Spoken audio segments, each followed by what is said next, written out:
ہم اس کی پابندی کریں گے صحیح ایمان کے ساتھ، اللہ تعالیٰ کے احکامات کی پابندی حضور صلی اللہ علیہ وسلم کے طریقے کے مطابق، صرف اللہ کو راضی کرنے کے جذبہ سے اور آخرت میں اس کا نتیجہ لینے کے جذبہ سے کرتے رہنا۔ دوسری بات یہ ہے کہ اللہ تعالیٰ نے ہمیں اور آپ کو اس دنیا میں اپنا خلیفہ بنایا، یعنی اللہ تعالیٰ کے احکامات پر تمام لوگ چاہے جہاں کے رہنے والا کیوں نہ ہو، سب اللہ تعالیٰ کو مانے اور اللہ کی مانے، اللہ کو مان کر چلے، اللہ کی مان کر چلے، یعنی زبان میں توحید کے اقرار ہو، زندگی میں عمل کے پابند ہو۔ یہ ذمہ داری بھی ہم پر ہے، کیونکہ حضور صلی اللہ علیہ وسلم کے بعد اس امت کو راہ حق کی طرف بلانے کے لیے، راہ نجات کی طرف بلانے کے لیے، صحیح راہ کی طرف بلانے کے لیے کوئی نبی کا دنیا میں آنا نہیں ہے، نبوت کا سلسلہ بند ہے۔ یہ اللہ نے بھی کہہ دیا اور حضور صلی اللہ علیہ وسلم نے بھی ارشاد فرما دیا کہ انا خاتم النبیین لا نبی بعدی۔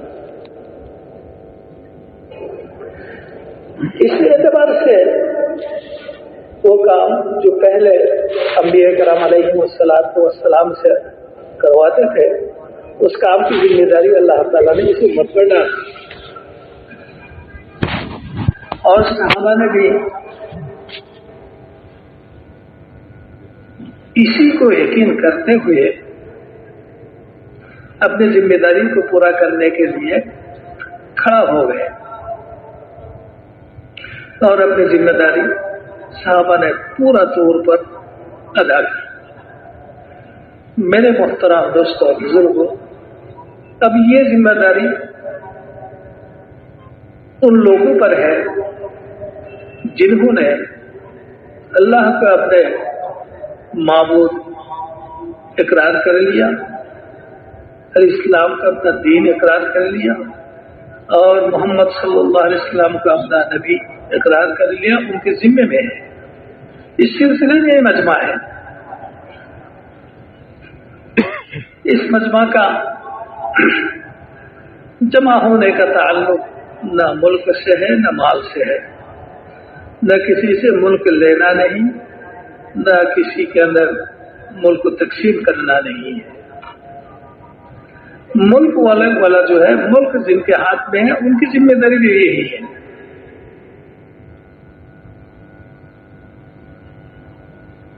تو اپنے ملکوں کو اللہ کے حکم کے مطابق چلاوے اور اپنی ذمہ داری میں مشغول ہو جاوے، جیسا کہ حضرت ابوبکر صدیق رضی اللہ تعالیٰ عنہ کے ذمے میں یہ ذمہ داری میں آئی تھی کہ ملک کی ذمہ داری اس کو بھی ادا کیا، اور دین کے اعتبار سے جو ذمہ داری تھی اس کو بھی ادا کیا۔ یہ بات آسان ہے، کوئی مشکل نہیں، لیکن مشکل اس وقت ہوتی ہے جبکہ ملک چلانے کے طریقہ اور ہو اور اپنے زندگی کو چلانے کا طریقہ اور اس وقت مشکل بنتی ہے، ورنہ یہ کوئی مشکل کام نہیں ہے۔ تو میرے محترم دوستوں اور بزرگوں، ہمارا مقصد صرف یہ ہے کہ اللہ کے بندے، نبی کے امتی جہاں بھی ہو، جس مشغلہ میں بھی ہو اور جس طبقہ کا بھی ہو، وہ اپنے اپنے مشغلے میں، اپنے اپنے علاقہ میں زندگی گزرے اللہ کے حکموں کے مطابق اور نبی صلی اللہ علیہ وسلم کے طریقے کے مطابق. اس پر لانا ہے. ہاں، اس پر سب کو لانا ہے. اس کے علاوہ نجات کا کوئی راستہ نہیں ہے. ہم مانے یا نہ مانے، ہمارے دل میں یہ بات موجود ہو یا موجود نہ ہو، اس دنیا کو چھوڑ کر جانا ہے. اس دنیا میں رہنے کی کوئی گنجائش نہیں ہے. موت کا مزہ سب کو چکھنا ہے. کل نفس ذائقۃ الموت. اس دنیا میں رہے گا کیسے؟ خود اس دنیا ہی رہنے والا نہیں ہے. ایک دن یہ دنیا فنا ہو جائے گا. تو اس میں بسنے والا ہمیشہ کیسے رہے گا؟ جب گھر ہی جل جائے تو گھر والے کیسے بچے؟ تو میرے محترم دوستوں اور بزرگوں، جو آدمی غفلت میں پڑے ہوئے ہیں، جو لوگ غفلت میں پڑے ہوئے ہیں، ان کے پاس پہنچ جانا، اس غفلت کے ماحول سے ان کو نکال کر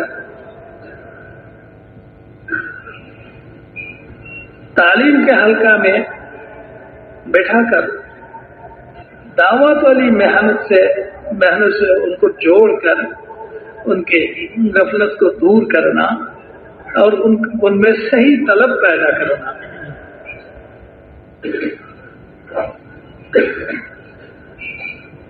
جب غفلت کے تاثر سے وہ نکل جائے گا اور صحیح طلب اس میں پیدا ہوگا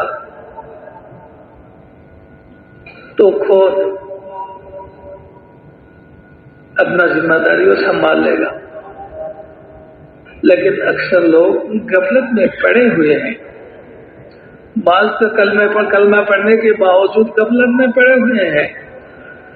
بعض اب تک کلمہ بھی نہیں پڑھا، وہ بھی غفلت میں پڑے ہوئے ہیں. اور یہ کوئی نئی بات نہیں ہے. ان کو کوئی حقارت کی نظر سے دیکھنے کی اجازت بھی نہیں، چونکہ تمام انبیاء کرام علیہ السلام ان مجمع کی طرف مبعوث تھے. سبھی غفلت میں پڑے ہوئے تھے، ان کی طرف مبعوث تھے. نبی ان پر محنت فرماتے تھے، ان کو غفلت کی دنیا سے نکلنے کی کوشش کرتے تھے. جن کے تقدیر مقدر میں اللہ تعالیٰ نے خیر کا فیصلہ کر رکھا تھا، انہوں نے نبی کی دعوت کو قبول کی اور اپنے زندگی کو سدھارا.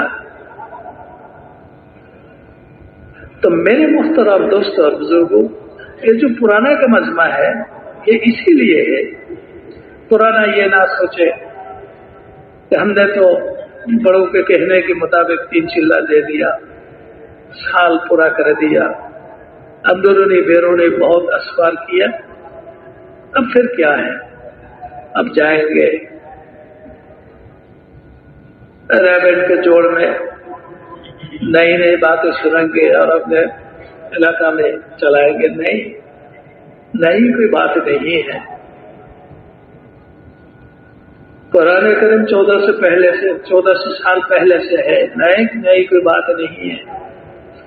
لیکن ہمارے اندر وہ شعور اب تک پیدا نہیں ہوا کہ ہم کیوں اس دنیا میں آئے. آخری نبی کی امت ہونے کے ناطے میں ہمارے ذمے میں کیا ہے؟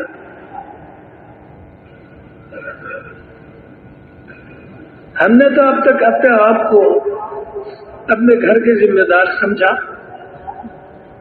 اپنے بیوی کی ذمہ دار سمجھا، بچوں کی ذمہ دار سمجھا، اپنے تجارت کی ذمہ دار سمجھا. لیکن یہ ذمہ داری نہیں ہے.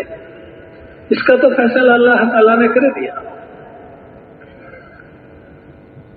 کون بندہ کب پیدا ہوگا، کتنا عمر ہوگا، اس میں سو عمر میں بیمار کتنے سال رہے گا، صحت کتنے سال رہے گا.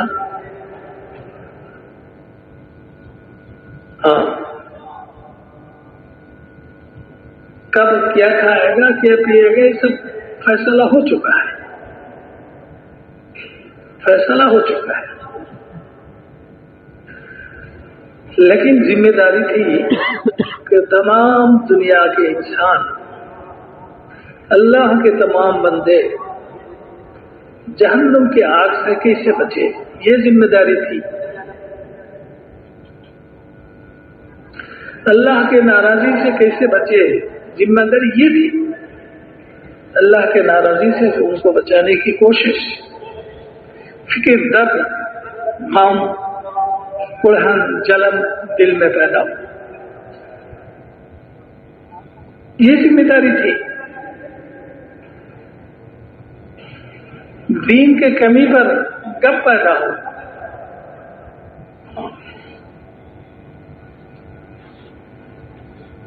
جیسا کہ حضرت ابو بکر رضی اللہ تعالیٰ عنہ نے فرمایا تھا، اینقص الدین وانا حی، کیا دین میں کوئی نقصان ہو اور میں زندہ رہوں، یہ ہو نہیں سکتا۔ تو میرے محترم دوست اور بزرگوں، یہ مجمع اسی فکر کے لیے ہے۔ کروڑ انسان جنہوں نے اب تک کلمہ بھی نہیں پڑھی، کیا حشر ہوگا اگر اس حالت میں اس کا انتقال ہو جائے؟ کیا حشر ہوگا ان لوگوں کا جنہوں نے کلمہ تو پڑھی ہے لیکن زندگی میں کوئی تبدیلی نہیں آئی، کلمہ کے اثر زندگی میں ظاہر نہیں ہوا، دیکھنے میں، چلن بلن میں، کھانے پینے میں غیر سے کوئی جداگانہ شان نہیں ہے، ایک طرح کے ہے۔ میرے محترم دوستوں بزرگوں، ان کے لیے فکر کرنا، سوچنا کہ وہ تمام اجماع اللہ کے حکم کے مطابق، اللہ کو مان کر اللہ کے حکم کے مطابق زندگی بسر کرنے والا کیسے بنے؟ چونکہ ہمارے نبی تمام انسانیت کے لیے مبعوث ہے، قیامت تک آنے والے انسانیت کے لیے مبعوث ہے، ہم بھی اسی نبی کی امت ہے۔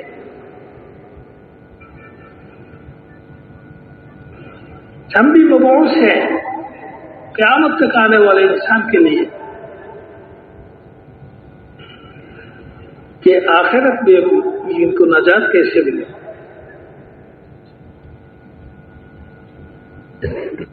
آخرت میں ان کو نجات کیسے ملے، عذاب سے کیسے بچے، قیامت کے میدان میں اس حصے میں ان کو جگہ ملے جو حصہ اللہ تعالیٰ کے رحمت سے بھرا ہوا ہو، اس حصے میں جگہ ملے۔ جو حصہ اللہ تعالیٰ کے غضب سے بھرا ہوا ہے اس سے کیسے بچے؟ دو حصے ہوں گے،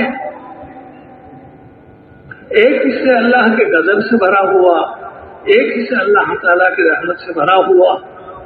پہلے اللہ تعالیٰ اس کا فیصلہ کر دیں گے، سنا دیں گے، امتاز الیوم ایھا المجرمون، اے نافرمان تو علیحدہ ہو جا، تو علیحدہ ہو جا، علیحدہ ہو جا۔ ہمارے نیک بند، میرے نیک بندوں کے ساتھ تم کو رہنے کی اجازت تک نہیں ہے، بھاگ جا یہاں سے۔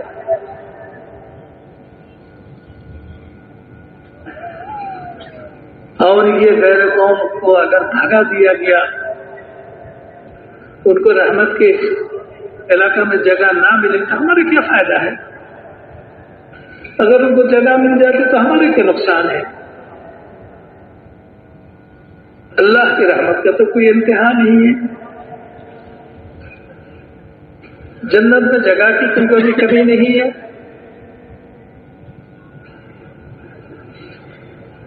تو میرے محترم دوستوں بزرگوں، یہ ایک فکر کا مجمع ہے، سوچنے کا مجمع ہے کہ ان کو جہنم کی آگ سے کیسے بچایا جائے، غضب سے بھرا ہوا حصہ جو ہے وہاں سے کیسے نکالا جائے، ایک آدمی بھی اس حصے میں جانے والا نہ بنے. یہ ہمارے ذمے میں ہے، یہ ہمارے ذمے میں ہے. حضور صلی اللہ علیہ وسلم کو نبوت ملنے کے بعد جتنا زمانہ گزرتا رہا، حضور صلی اللہ علیہ وسلم کے غم اور پریشانی اتنے ہی زیادہ ہوتے رہی. کیا ہوگا امت کا؟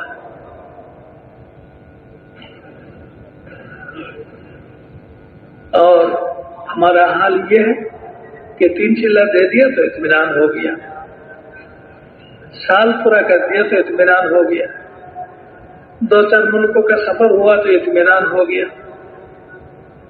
نہیں میرے محترم دوستوں بزرگوں، یہ اس کام کا اثر نہیں ہے. اس کام کا اثر یہ ہے میں جتنا بھی محنت کیوں نہ کرے پریشانی اس سے بھی زیادہ ہو کہ اللہ نے وہاں تک تو نہیں گیا، جہاں گیا وہاں بھی سب سے نہیں ملے. جتنوں سے ملاقات ہوئی انہوں نے اپنی زندگی کو بدلنے کے تیار نہیں ہوئے. اس دنیا میں اطمینان ہونے کی جگہ نہیں ہے.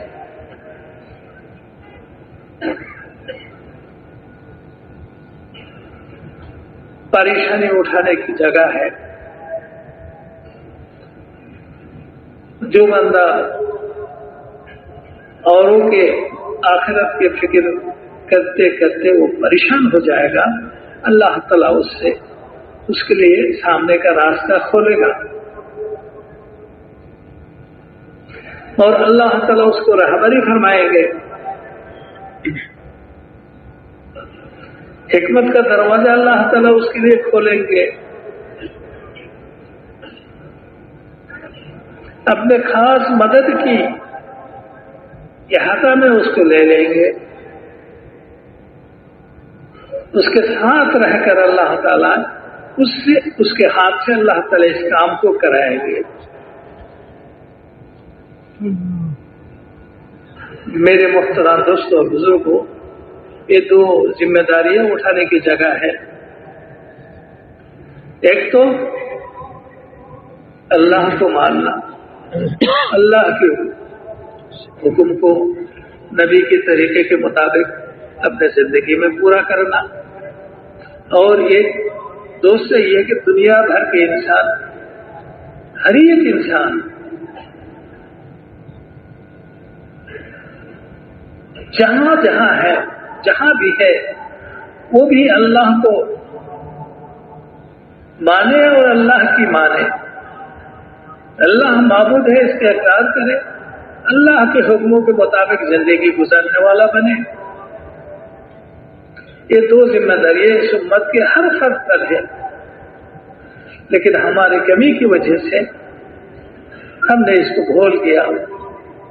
اللہ تعالیٰ حضرت الیاس رحمۃ اللہ علیہ کی قبر کو نور سے بھر دے اور اپنے جوار رحمت میں جگہ دے دے. حضرت یوسف رحمۃ اللہ علیہ کو بھی ان کے قبر کے بھی نور سے بھر دے. حضرت انعام الحسن رحمۃ اللہ علیہ کی قبروں کو بھی نور سے بھر دے. انہوں نے اپنی زندگی اجاڑ کر ہمارے سامنے اس کام کو کھولا تھا اور اللہ سے دعا کے ذریعے سے مانگ کر اس کام کو قبول کروائے اور ہم تک پہنچا دیا. اب ہمارے ذمے میں اس کو لے کر چلنا ہے.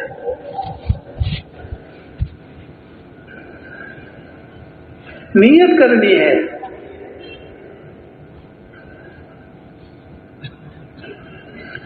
مال کی صلاحیت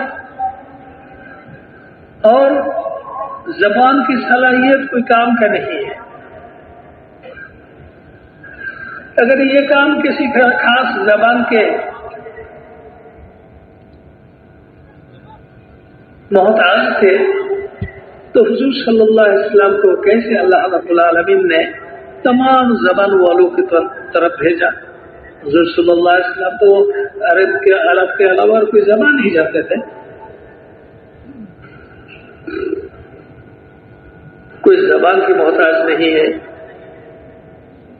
کسی مالدار کی مال کی محتاج نہیں ہے،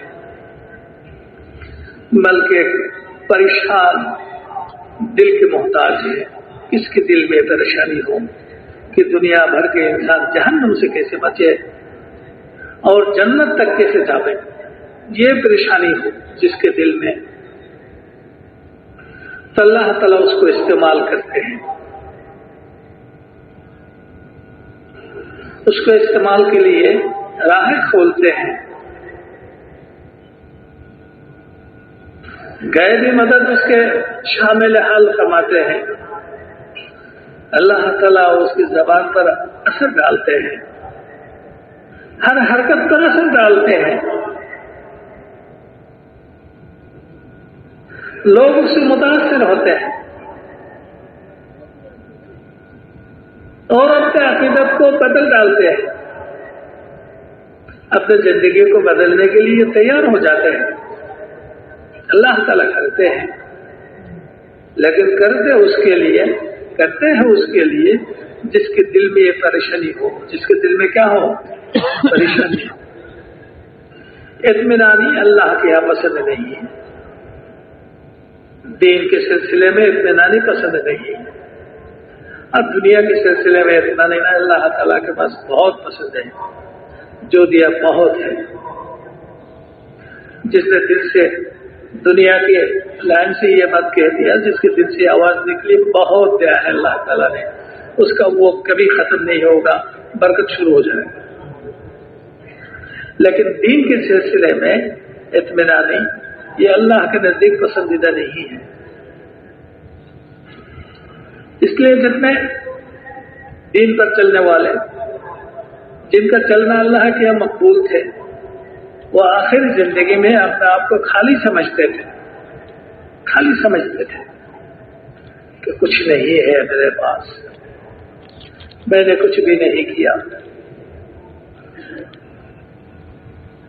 ہاں میرے محترم دوست اور بزرگوں،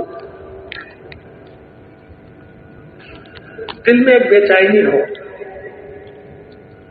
کسے اللہ کے بندے اللہ کو اپنا معبود اقرار کر لیں۔ کیسا؟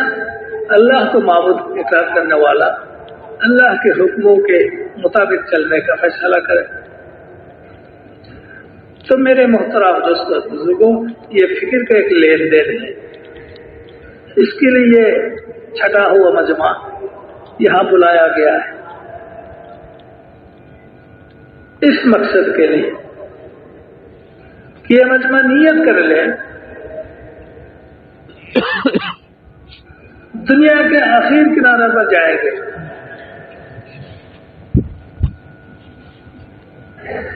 اپنے آنسو سے اللہ کو منوائیں گے کہ اللہ تعالیٰ ان پر رحم کرے، اللہ تعالیٰ ان کے لیے ہدایت کا فیصلہ کر دے، اور ان کو بھی منت سماجت کر کے اللہ کی طرف متوجہ کرنے کی کوشش کریں گے۔ لیکن سب کچھ ہوگا اللہ کے ارادہ سے، اللہ تعالیٰ کے ارادہ اس کے ساتھ ہوتے ہیں جو اللہ سے مانگتے ہیں، جس کا یقین اپنے محنت پر نہ ہو، جس کا یقین اللہ کے ذات پر ہو، اللہ کے قدرت پر ہو۔ اللہ تعالیٰ تو وہ قدرت والے ہیں کہ جن کے بارے میں حضور صلی اللہ علیہ وسلم نے قتل کا فیصلہ کر دیا، ان کو بھی اللہ تعالیٰ نے اسلام میں داخل کر دیا، ان کو بھی اللہ تعالیٰ نے اسلام میں داخل کر دیا۔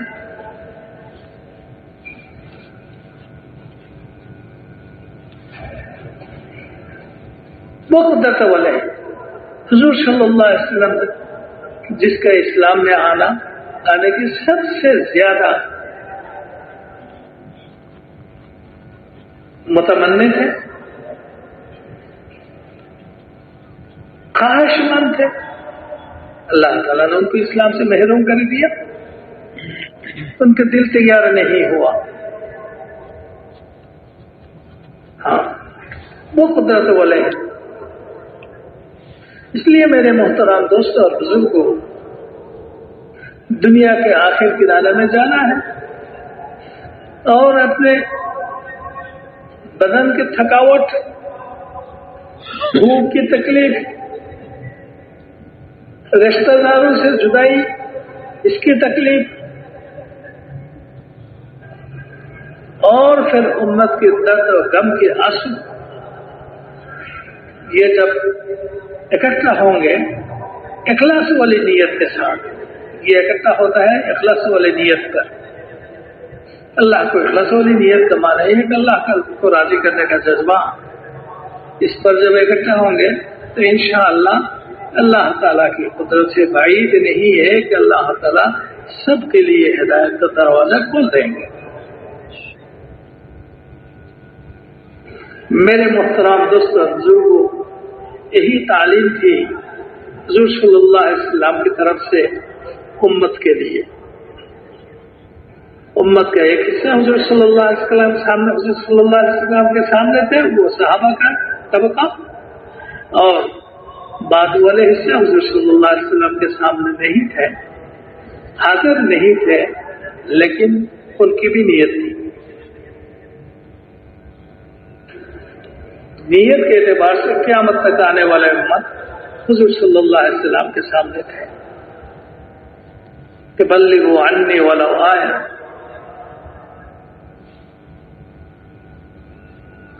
دین کا تھوڑا سا مقدار بھی اگر تم کو معلوم ہے، تم جانتے ہو، تو اس کو پہنچاؤ.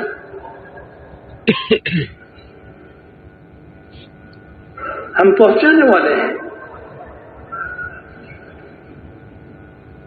حکمت کے ساتھ، للہیات کے ساتھ، اپنے آنسو سے جڑا ہوا.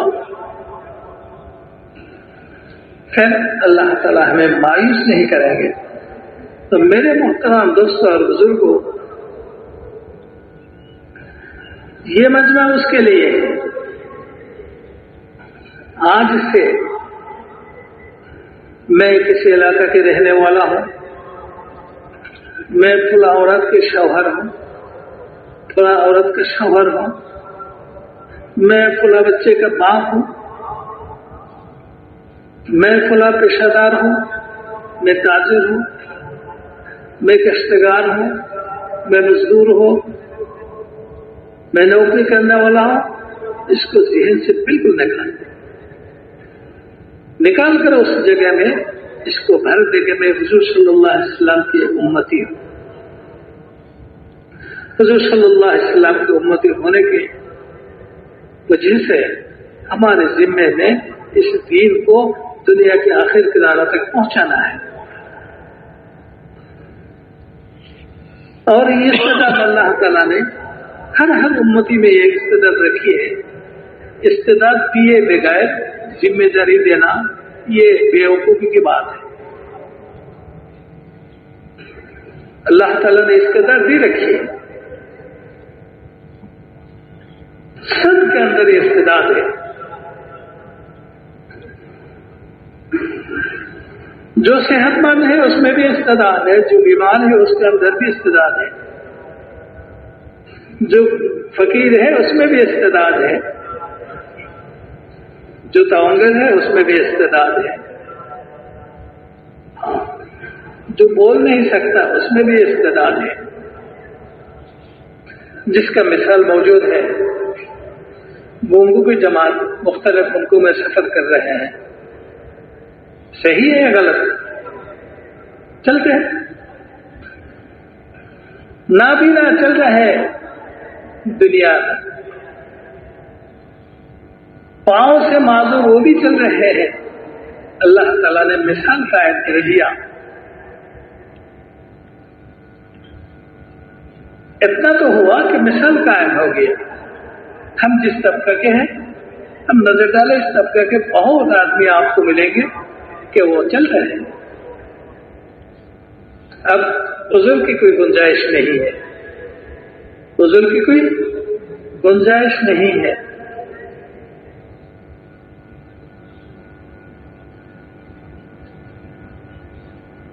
رکاوٹ صرف ہماری نیت میں ہے. ہم اپنے آپ کو معذور سمجھتے ہیں. مجھ سے کیا ہوگا، میں کیا کر سکتا؟ نہیں، میں حضور صلی اللہ علیہ وسلم کی امتی ہوں. اس امت کے زمانے میں میرا پیدا ہونا یہی استعداد کی علامت ہے، یہی استعداد کی علامت ہے. حضور صلی اللہ علیہ وسلم کے زمانے میں پڑھنے والے صحابہ بھی تھے، ان پڑھ بھی تھے، غریب فقیر بھی تھے، مالدار بھی تھے،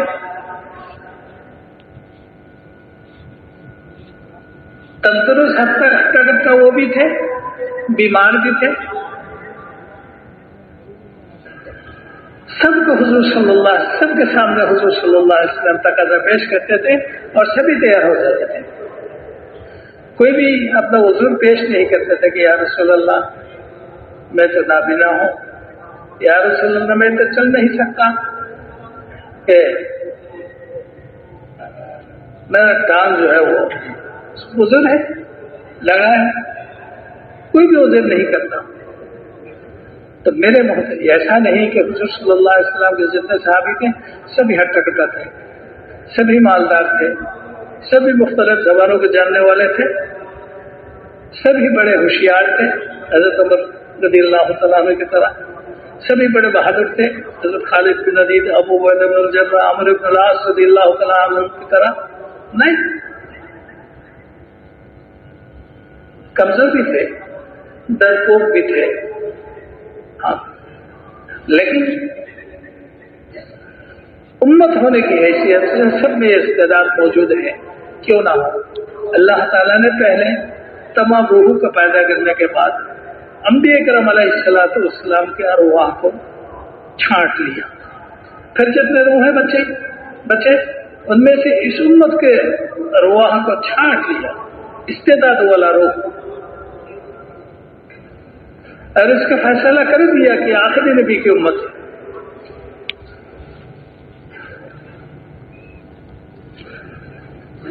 ہم تو چھانٹے ہوئے ہیں. ہوا تباہ کو اللہ تعالیٰ نے تم کو چھانٹ لیا. اس کو مت بھولنا. لوگ کیا کہتے ہیں، نظر کیا آتا ہے اس کو چھوڑ. اللہ تعالیٰ نے ہمیں چھانٹ لیا ہے. دنیا بھر کے انسان تک پہنچ جانے کے لیے قبول کرے نہ کرے اس کے ذمہ میں ہے، اس کے اختیار میں ہے، لیکن پہنچنا ہے. اگر ہم نے اس صفات کے ساتھ پہنچ سکتے ہیں، پہنچ گیا تو اللہ تعالیٰ اس کے اندر قبولیت کی صفات بھی پیدا کر دیں گے.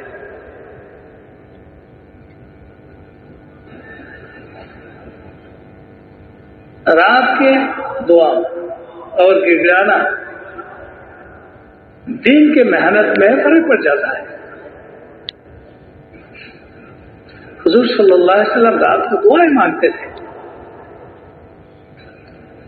ایک رات میں حضور صلی اللہ علیہ وسلم نے دعائیں مانگی کہ اے اللہ، 2 عمر میں سے ایک عمر کے ذریعے سے اسلام کی طاقت کو بڑھا دے. ایک عمر کا حضرت عمر فاروق رضی اللہ تعالیٰ عنہ، اور ابو جہل، اس کا نام تھا، ابو جہل کا نہیں تھا، اس کا نام بھی عمر تھا. اللہ تعالیٰ نے حضرت عمر بن الخطاب رضی اللہ تعالیٰ عنہ حق میں یہ دعا قبول فرما لی.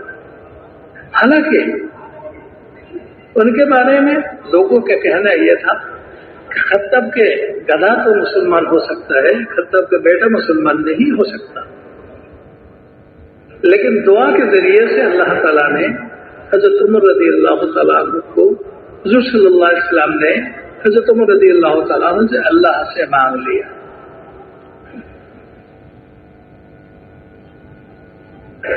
ہمارے ایک بزرگ تھے،